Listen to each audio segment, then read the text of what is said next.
ठीक है, question number 1 है कि Cunningham clock tower is located in which city of Pakistan. ठीक है, कि जो क्लॉक टावर है ये किस सिटी के अंदर है। तो ये कहाँ पे लोकेटेड है, हमारे पास पिशावर के अंदर लोकेटेड है। ठीक है, अब इससे रिलेटेड आपको कोई भी जो क्वेश्चन आ सकते हैं, इसके रिलेटेड आपको ये क्वेश्चन आ सकता है कि इसको कॉमनली क्या कहा जाता है। इसको घंटा घर कहा जाता है। ठीक है, मतलब कॉमनली इसको क्या कहा जाता है, घंटा घर कहा जाता है। और ये कब बिल्ट हुआ था, ये बिल्ट हुआ था, बिल्ट इन 1900। ठीक है, बिल्ट इन 1900। ठीक है, 1900 में ये बिल्ट हुआ था।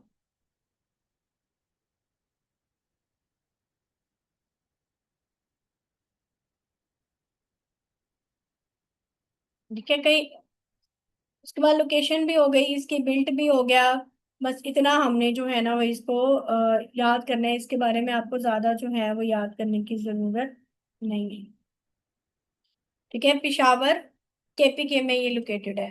पिशावर नहीं होगा तो अगर आपको वो अकेला केपीके दे दे तो फिर आप केपीके लगा। सेकंड क्वेश्चन है यहाँ आपके पास, doctor Abdul Qadeer Khan got is degree of PhD in physics from.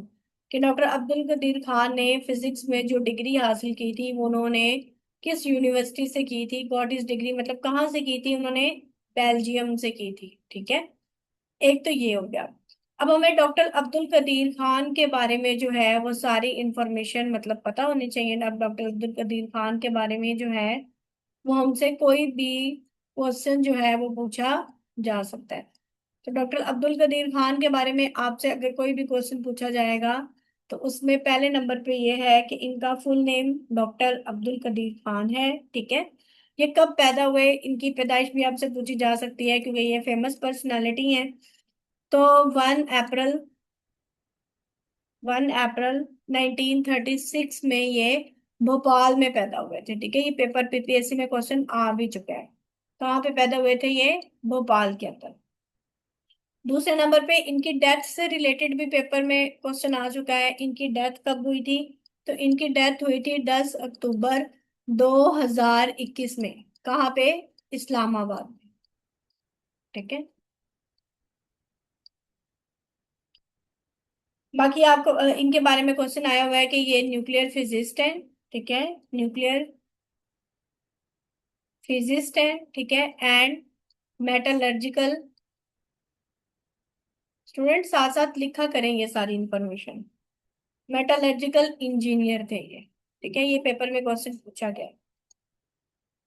बाकी इनका टाइटल क्या था, तो इनका जो टाइटल था वो था मोहसिन पाकिस्तान। ये शायद हमने पहले भी पिछले पेपर में भी इसको फर्स्ट पेपर में भी डिस्कस किया था। ठीक है, टाइटल है इसका मोहसिन पाकिस्तान। बाकी इसको father of Pakistan nuclear program भी कहा जाता है। ठीक है, ओके।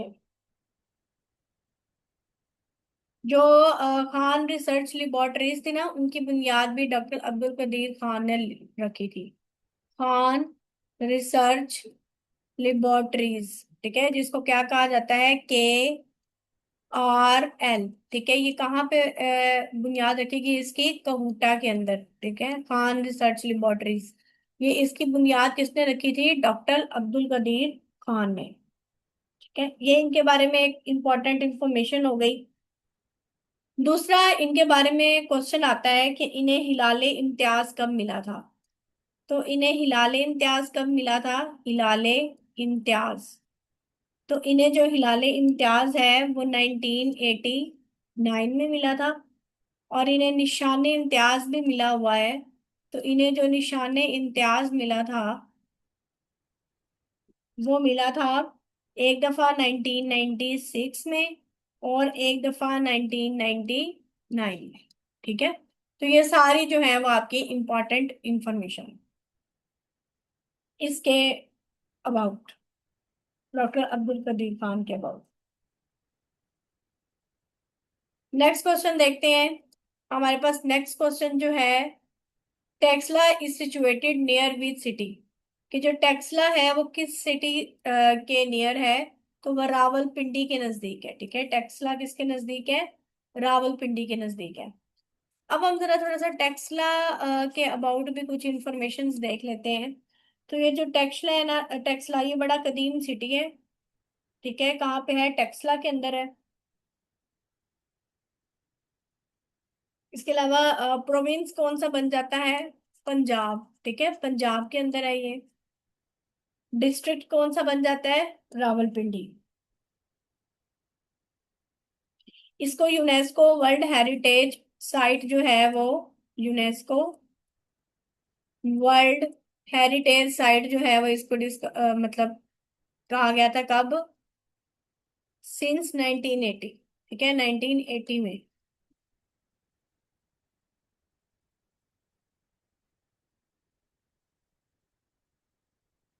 और ये आपसे पूछा जाता है कि मेजर सिटी किस सिविलाइजेशन का है? तो ये मेजर सिटी है, major city of Gandhara civilization. ठीक है, किस सिविलाइजेशन का जो है ये इंपॉर्टेंट सिटी है? गंधारा सिविलाइजेशन।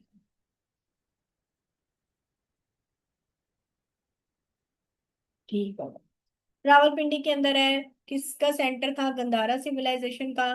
और इसको यूनेस्को वर्ल्ड हेरिटेज साइट कब डिक्लेयर किया गया? 1980 के अंदर। ठीक है। और इसको मतलब डिस्कवर किसने किया था टेक्सला को? इसकी एग्जीबिशन किसने की थी? सर जोहन मार्शल ने। ठीक है, सर जोहन मार्शल एग्जीबिशन इसकी की थी।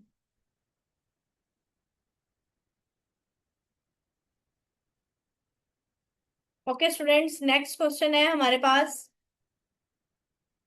इन 2024 Olympics which Pakistani athlete won the gold medal in javelin throw? ठीक है, 2024 के ओलंपिक्स के अंदर किस पाकिस्तानी एथलीट ने गोल्ड मेडल जीता था जेवलिन थ्रो के अंदर? तो वो कौन था? अरशद नदीम था। ठीक है, अरशद नदीम, इस नाम से तो आप लोग सब वाकिफ होंगे। Just 1 minute.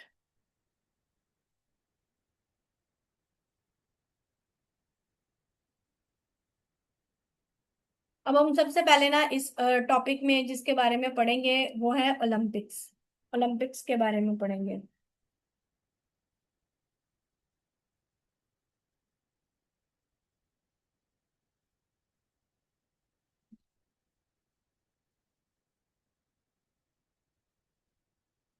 ठीक है, तो ओलंपिक्स क्या है? ओलंपिक्स कह लें कि मल्टी स्पोर्ट इवेंट है। इंटरनेशनल ओलंपिक कमेटी जो है वो इसको ऑर्गेनाइज करती है। जितने भी पूरी दुनिया से जो है एथलीट्स आते हैं और compete करते हैं वेरियस स्पोर्ट्स में, एवरी 4 इयर्स। ठीक है, हर 4 साल बाद, एवरी 4 इयर्स। दूसरा इसके बारे में आप क्या रखेंगे, कहाँ से ओरिजिनेट हुआ था? ये जो ओलंपिक्स है ना, ओलंपिक्स, इसका अगर ओरिजिन की बात करें कि ये कहाँ से ओरिजिनेट हुआ था, तो ये ओरिजिनेट हुआ था ग्रीस से। ठीक है, एंशंट ओलंपिया, इसको क्या कहा जाता था? ग्रीस को एंशंट ओलंपिया, ये वहां से ओरिजिनेट हुआ था। फर्स्ट एंशंट ओलंपिक्स जो है वो कब हुआ? First ancient Olympics. ठीक है, इसकी डेट कब की है? 776 BC। ये आपसे पेपर में पूछा गया है। Ancient Olympic started in 776 BC। और फर्स्ट मॉडर्न ओलंपिक्स के बारे में भी पूछा गया है कि ये कब स्टार्ट हुआ था। तो फर्स्ट मॉडर्न ओलंपिक्स, ठीक है, ये स्टार्ट होता है आपके पास 1896 में एथेंस के अंदर। एथेंस ग्रीस का ही सिटी है। ठीक है, ग्रीस का ये सिटी है एथेंस। 1896 in Athens. और इसके फाउंडर कौन थे? इसके फाउंडर का नेम भी आपसे पूछा जाता है। तो इसके फाउंडर थे पीरी डी कोबर्टी। ठीक है, ये इसके फाउंडर थे मॉडर्न ओलंपिक्स के। अच्छा, अब आपसे ना पेपर में एक और इससे रिलेटेड क्वेश्चन पूछा जाता है कि ओलंपिक रिंग्स कितनी है? तो ओलंपिक रिंग्स जो है वो टोटल 5 है। ठीक है, ओलंपिक रिंग्स, तो ओलंपिक रिंग्स जो है वो टोटल कितनी है? 5। अच्छा, इसको भी अब हम देख लेते हैं कि ये 5 ओलंपिक रिंग्स जो हैं वो किस तरह से हैं। ये इस तरह से है, मतलब इसके फ्लैग में ना 5 ओलंपिक रिंग्स हैं।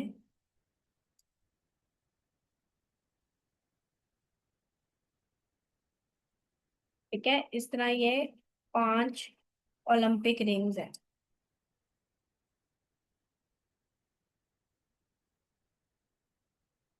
ये जो 5 ओलंपिक रिंग्स है ना, किस किस कलर की हैं? 5 रिंग्स रिप्रेजेंट करती हैं इसके अंदर 5 कॉन्टिनेंट्स को।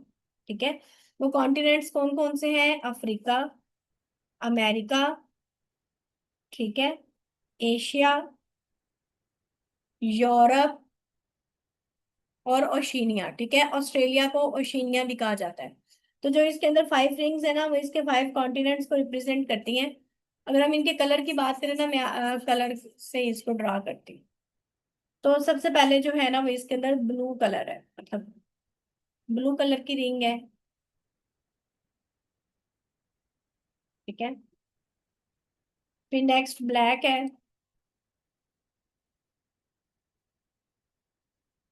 फिर जो नेक्स्ट है वो रेड है। इसी तरह अगली जो है वो येलो है।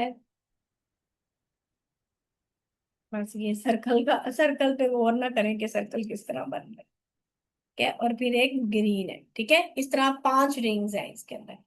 अब मुझे कोई बताएगा, किसी ने शायद पहले पढ़ा हो कि ये जो ब्लू है, ब्लू रिंग जो है वो किस कॉन्टिनेंट को रिप्रेजेंट करती है?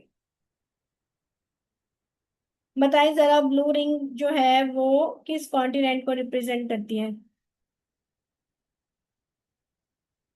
हरिया, जल्दी से चैट बॉक्स में बताएं।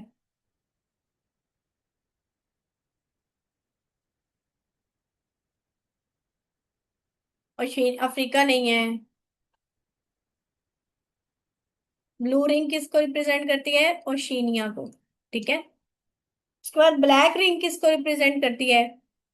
ब्लैक रिंग रिप्रेजेंट करती है अफ्रीका को। ठीक है, रेड रिंग किसको रिप्रेजेंट करती है? तो रेड रिंग रिप्रेजेंट करती है अमेरिका को। येलो किसको करती है? तो येलो रिप्रेजेंट करती है एशिया को। और ग्रीन रिप्रेजेंट करती है यूरोप को।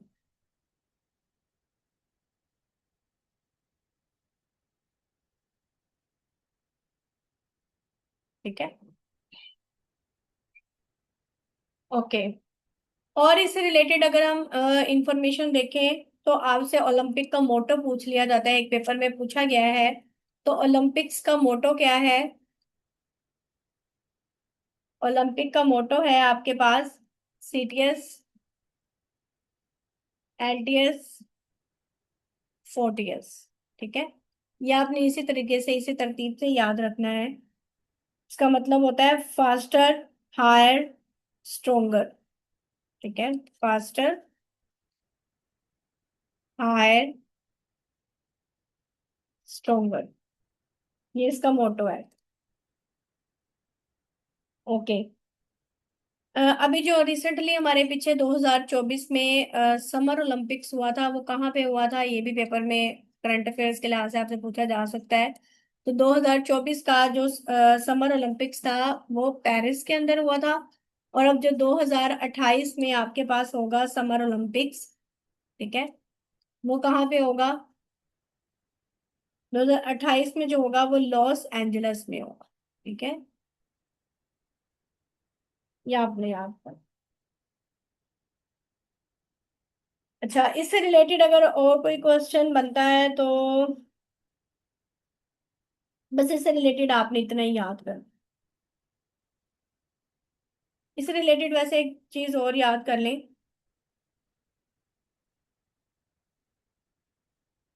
एक एक है माइकल फिलिप्स, इनके बारे में भी पेपर में क्वेश्चन आता है। माइकल फिलिप्स, ठीक है, इसने टोटल कितने मेडल्स जीते हुए हैं ओलंपिक में? तो इसने टोटल 28 जो है वो मेडल्स विन किए हुए हैं ओलंपिक के अंदर, जिसमें से 23 क्या है? 23 गोल्ड मेडल। ठीक है, ये इनके बारे में क्वेश्चन पूछा गया पेपर। और एक और है फास्टेस्ट मैन। तो फास्टेस्ट मैन यूसेन बोल्ट। ठीक है, यूसेन बोल्ट और इसने कितने जीते हुए हैं? इसने 8 गोल्ड मेडल्स जीते।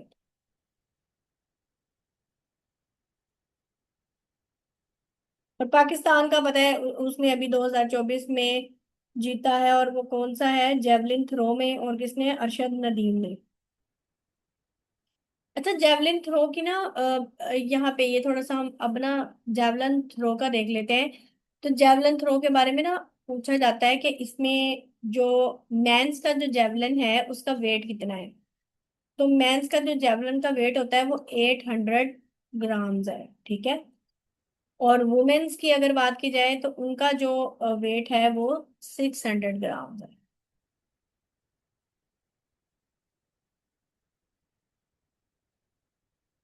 कोई बताएगा कि अरशद नदीम ने जो है वो कितने मीटर्स का ओलंपिक रिकॉर्ड सेट किया था जेवलिन थ्रो में?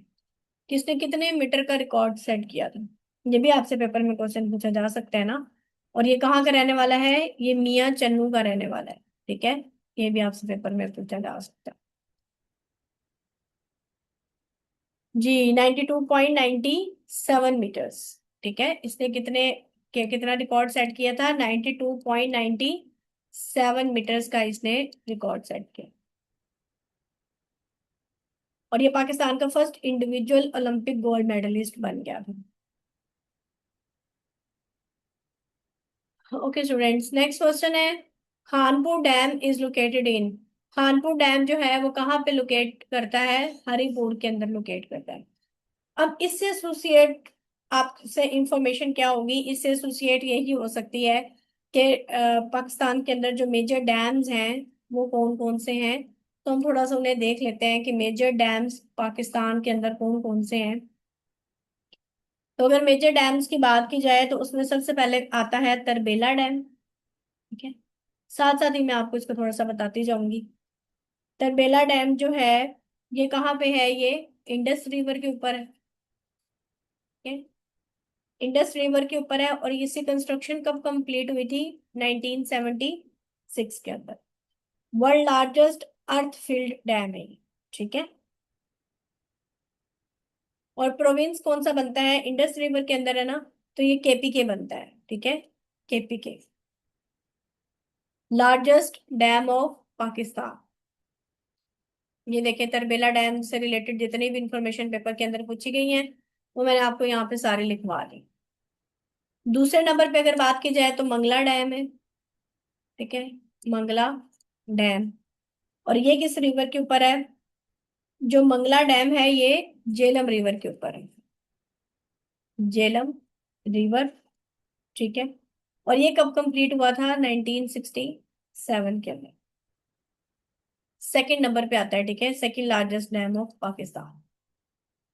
उसके बाद थर्ड नंबर पे आपके पास कौन सा डैम है? थर्ड नंबर पे है, और ये कहाँ पे है? ये आ जाता है गिलगित का इलाका, ठीक है। गिलगित बल्तिस्तान और बिटवीन खैबर पख्तूनख्वा, ठीक है, केपी के। ये उसके दरमियान आ जाता है। कौन सा डिस्ट्रिक्ट है? बताएंगे मंगला डैम मतलब किस डिस्ट्रिक्ट के नियर है?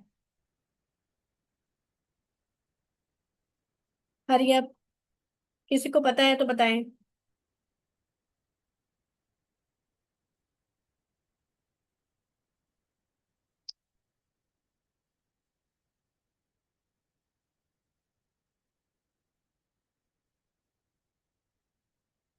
ठीक है, थर्ड नंबर पे है डाइमर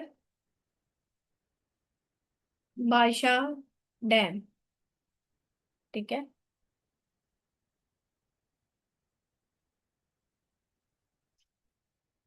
डाइमर बादशाह डैम कहाँ पे कंस्ट्रक्टेड है? इंडस रिवर, ये इंडस रिवर के ऊपर है।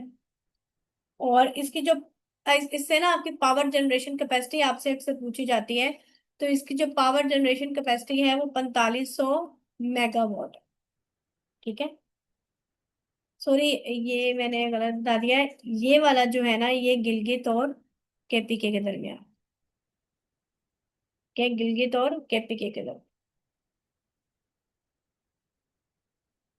डाइमर बादशाह डैम के बाद आ जाता है आपके पास मोहम्मद डैम है। इसके बारे में पेपर में क्वेश्चन आता है। मोहम्मद डैम, ठीक है। ये किस रिवर के ऊपर है? ये स्वात रिवर के ऊपर है। और इसकी जो हाइड्रो पावर कैपेसिटी है वो 800 मेगावाट।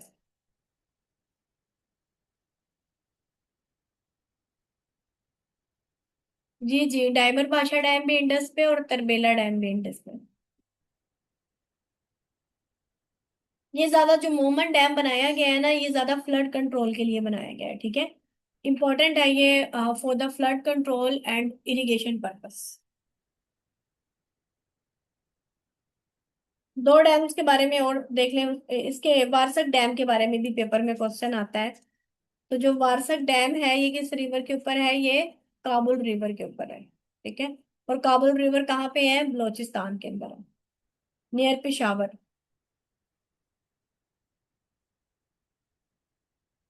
ओके। मंगला डैम का मैं आपको बता रही थी ना किस डिस्ट्रिक्ट के अंदर है ये, तो ये मीरपुर डिस्ट्रिक्ट के अंदर है, ठीक है। मंगला डैम कहाँ पे है, वहाँ कौन सा डिस्ट्रिक्ट लगता है इसको? मीरपुर। मीरपुर डिस्ट्रिक्ट, आजाद जम्मू कश्मीर, ठीक है।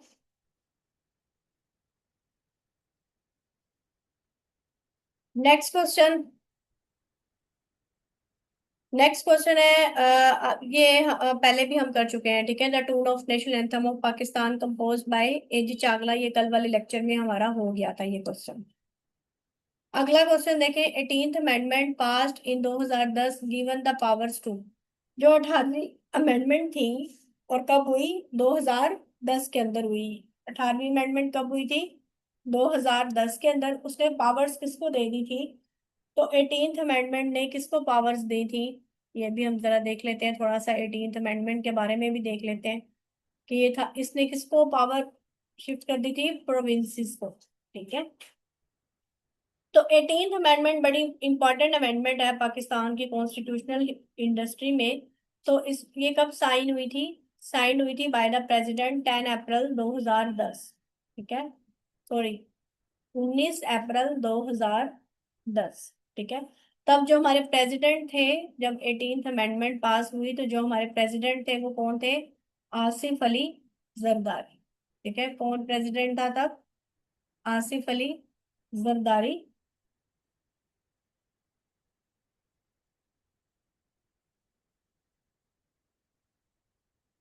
अच्छा, इसका सिर्फ हमने कुछ इंपॉर्टेंट इसकी बात क्या थी, एक तो इसने ना आर्टिकल 58(2)(b) जो है वो इसके अंदर रिपील हो गया। रिपील्ड का मतलब है कि आर्टिकल 58(2)(b) क्या था? आर्टिकल 58(2)(b) प्रेसिडेंट को ये अलाउ करता था, ठीक है। प्रेसिडेंट के पास ये इख्तियार था कि वो किसी भी वक्त नेशनल असेंबली को क्या कर सकता है? डिसॉल्व कर सकता है, खत्म कर सकता है। तो 18वीं अमेंडमेंट के अंदर प्रेसिडेंट से जो है, सदर से ये इख्तियारात वापस ले लिए गए हैं।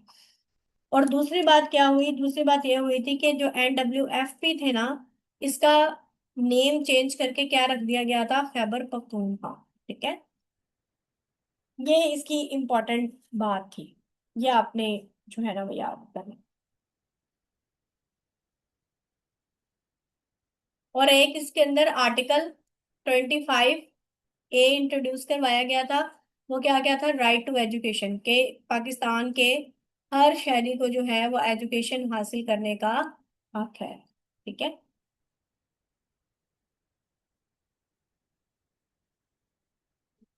बस ये आपने इसके बारे में याद करना। अब इस तरह तो इससे रिलेटेड आप क्या करेंगे? इससे रिलेटेड आप जितनी भी इंपॉर्टेंट अमेंडमेंट्स हैं वो आप सारी एक दफा गो थ्रू करेंगे, ठीक है। जितनी भी इंपॉर्टेंट अमेंडमेंट्स हुई हैं 1973 के कॉन्स्टिट्यूशन में, वो इसके अंदर आप सारी गो थ्रू करेंगे। वो कौन कौन सी हैं मैं नेम बता देती हूँ, आपने उसके ऊपर सर्च करना है। कल की क्लास में इंशाल्लाह मैं आप लोगों से पूछूंगी। कल मैंने आप लोगों के जिम्मे दो असाइनमेंट्स लगाई थी, बताया, एक काम लगाया था कि मैं कल पूछूंगी, अब मेरे माइंड से निकल गया है। जिसको याद है वो बता दो। आपने कौन कौन सी अमेंडमेंट करनी है? फर्स्ट, सेकंड, ठीक है, third, fourth, fifth, sixth, seventh, और जो एट्थ है ये तो बड़ी इंपॉर्टेंट है, ठीक है। मतलब टोटल जो है ना, आपने 20 अमेंडमेंट्स तक कंप्लीट थोड़ा बहुत इसका देख लें। ठीक है, ये आप लोग की असाइनमेंट है। कल मैं इसी में से आप लोगों से क्वेश्चंस पूछूंगी। कल मैंने क्या कहा था कि आप लोग सर्च करके आना। किसी को याद है कि मैंने क्या कहा?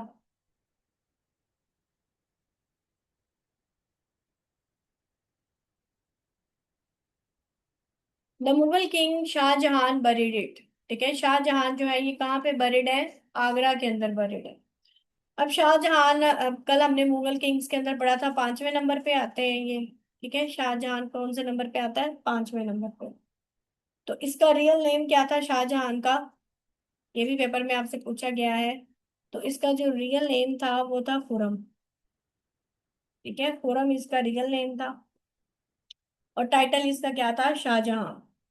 और इसका टेन्योर कितना था, मतलब कितने साल इसने हुकूमत की थी? इसने 1628 से लेकर 1658 तक इसने हुकूमत की। ठीक है। और इसके फादर कौन थे? फादर जहांगीर था। ठीक है, जहांगीर का बेटा था ये शाहजहां। अच्छा, शाहजहां की जो वाइफ है उसका नाम क्या था? शाहजहां की वाइफ का नाम था मुमताज महल, जिसकी याद में इसने क्या बनवाया था? ताजमहल बनवाया था। ठीक है, आगरा के अंदर। तो इसने मुमताज महल की याद में इसने क्या बनवाया था? ताजमहल बनवाया था। और जो ताजमहल है ये कब कंप्लीट हुआ था?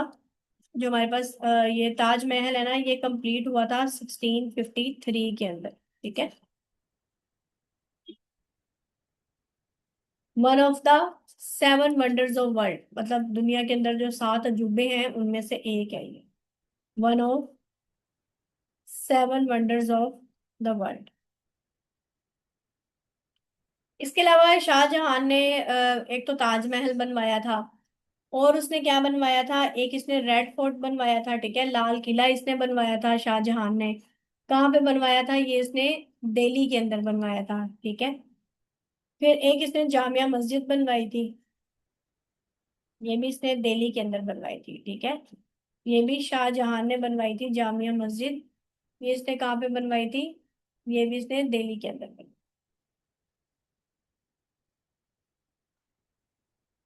उसके बाद फिर इसकी जगह शाहजहां के बाद औरंगजेब आ गया था। और इसकी डेथ कब हुई थी शाहजहां की? शाहजहां की डेथ हुई थी 1666 में, जो है वही इसकी डेथ हो गई थी। और ये कहाँ पे दफन है? ये मुमताज महल के साथ ही ताजमहल के अंदर दफन है। ठीक है, आगरा के अंदर। तो ये सारी इससे रिलेटेड जो थी वो आपकी इंफॉर्मेशन थी।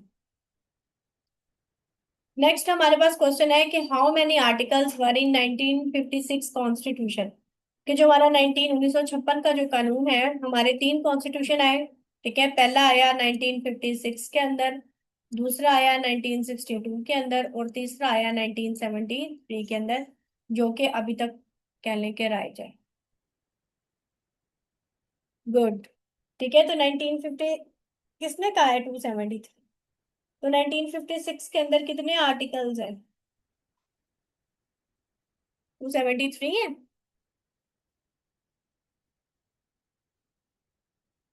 234 आर्टिकल्स हैं।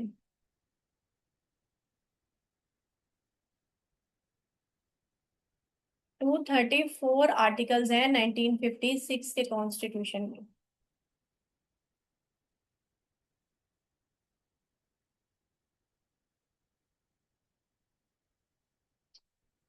ओके। ओके।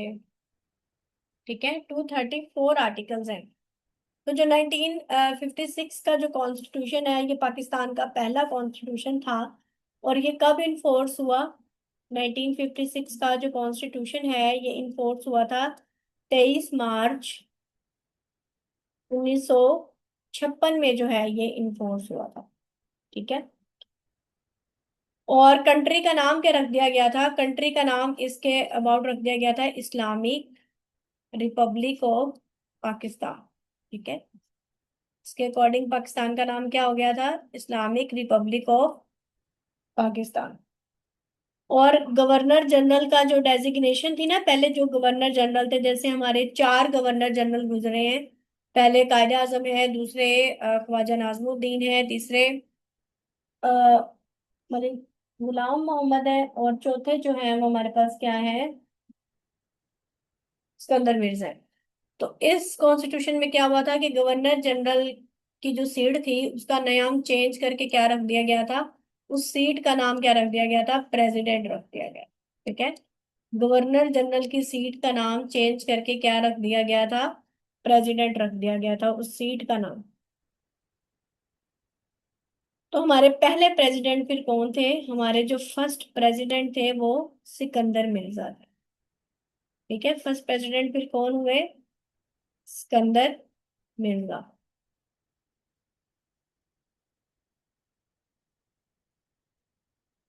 ओके। ये पाकिस्तान पहले ही मतलब उनके पास कोई अपना कानून नहीं था ना, तो ये पहला कानून पाकिस्तान का था। और इसके अंदर कौन सी फॉर्म ऑफ गवर्नमेंट थी, इसके अंदर गवर्नमेंट थी पार्लियामेंट्री फॉर्म ऑफ गवर्नमेंट। ठीक है, पार्लियामेंट्री फॉर्म ऑफ गवर्नमेंट थी उसके अकॉर्डिंग। और सिस्टम जो था,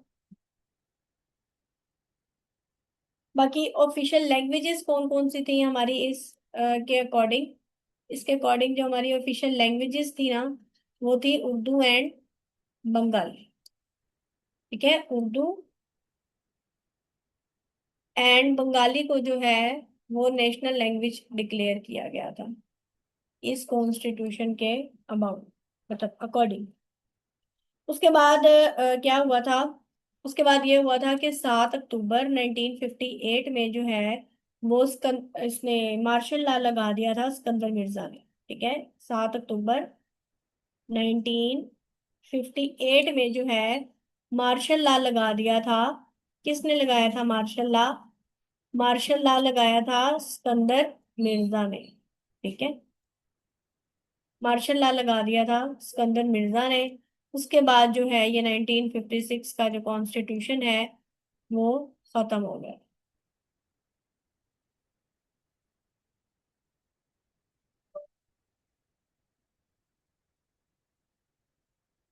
जी, यूनिकैमरल था। ठीक है,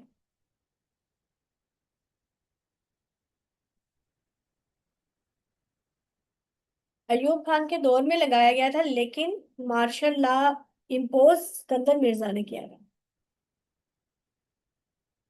तो हमारा जो पहला कॉन्स्टिट्यूशन था वो कितने साल तक रहा, वो ओनली 2 years and 7 months के लिए रहा। ठीक है, कितने साल के लिए रहा, 2 years and 7 months।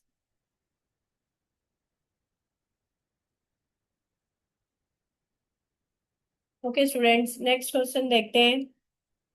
Next question हमारा क्या है, नेक्स्ट क्वेश्चन है हमारा कि which local language mostly spoken in Pakistan. तो कौन सी जो लोकल लैंग्वेज है वो पाकिस्तान के अंदर ज्यादा तौर पर बोली जाती है, तो वो पंजाबी है। ठीक है, पंजाबी जो है वो सबसे ज्यादा बोली जाती है। बाकी आपको पता है कि सिंध के अंदर सबसे ज्यादा जो है वो सिंधी बोली जाती है। केपीके के अंदर जो है वो नहीं, मोस्ट लैंग्वेज मोस्टली स्पोकन नहीं है, मोस्टली स्पोकन पंजाबी ही है। सिंध प्रोविंस के अंदर आपको पता है कि सिंधी बोली जाती है, केपीके के अंदर पश्तो बोली जाती है, और बलूचिस्तान के अंदर बलोची बोली जाती है। और उर्दू हमारी जो है वो नेशनल लैंग्वेज है। ठीक है, और मतलब सारे पाकिस्तान के अंदर इसको समझा जाता है उर्दू को।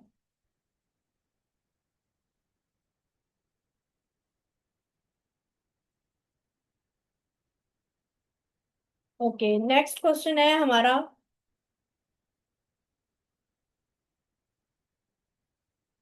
फाउंडर ऑफ जमाते इस्लामी। ठीक है, कि जमाते इस्लामी का फाउंडर कौन है। तो जमात इस्लामी की बुनियाद किसने रखी थी, अबू अला मौदूदी ने रखी थी। ठीक है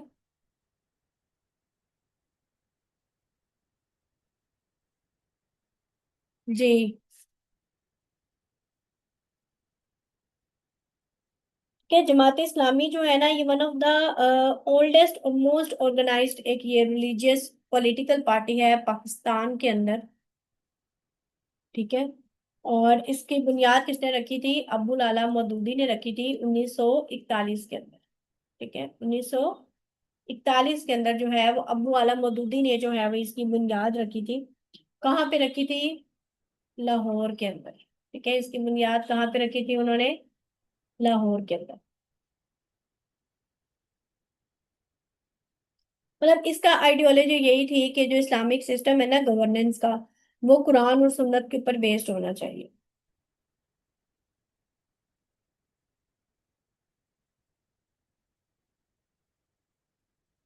बस इसके बारे में आपने इतना ही याद करना है। इसकी जो स्टूडेंट विंग है ना जमात इस्लामी की, उसका नाम क्या है? ये जो स्टूडेंट विंग है, उसका नाम है इस्लामी जमीयत तालिबा। ठीक है, इस्लामी जमीयत तालिबा जो है वो इसका स्टूडेंट विंग है इसकी।